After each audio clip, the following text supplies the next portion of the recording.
I see everything: temperature spikes, energy leaks, human patterns. They call it a building.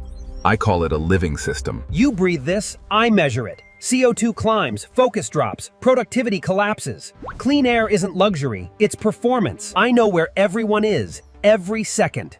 Empty room? Shut it down. Crowded space? Adapt instantly.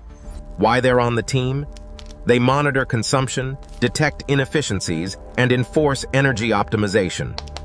Every watt is accounted for. Waste energy, and I will expose it.